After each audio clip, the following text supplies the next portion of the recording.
சிரியாவுக்கு வந்தது மற்றுமொரு பேராபத்து. கிளர்ச்சியாளர்களின் அடுத்த கட்ட நடவடிக்கை என்ன?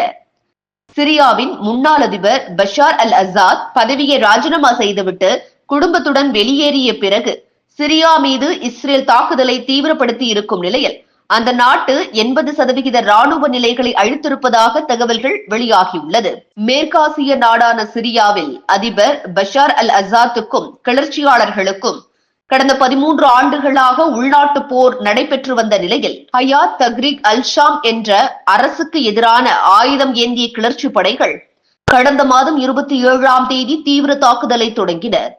தலைநகர் டமாஸ்கஸ் உள்ளிட்ட முக்கிய நகரங்களை கிளர்ச்சியாளர்கள் கைப்பற்றியதை அடுத்து அந்நாட்டு அதிபராக இருந்த பஷர் அல் அசாத் பதவியை ராஜினாமா செய்து விட்டு நாட்டை விட்டு வெளியேறினார். ரஷ்ய தலைநகர் மாஸ்கோவில் தஞ்சமடைந்திருக்கும் நிலையில் அதிபர் இல்லாத சிரியா மீது இஸ்ரேல் கடுமையான தாக்குதலை நடத்தி வருகிறது. இந்த நாட்டில் உள்ள அபாயகரமான ஆயுதங்கள் கிளர்ச்சியாளர்களின் கையில் போவதை தடுக்கும் வகையில் கடந்த 10 மற்றும் 11ஆம் தேதிகளில் 400க்கும் மேற்பட்ட தாக்குதலை இஸ்ரேல் நடத்தியிருக்கிறது. இதனை இஸ்ரேலிய ராணுவம் உறுதிப்படுத்தி இருக்கிறது. இந்த தாக்குதலில் சிரியாவின் ராணுவ தளவாடங்கள், முக்கிய கட்டிடங்கள் சேதமாகி இருப்பதாக கூறப்படுகிறது.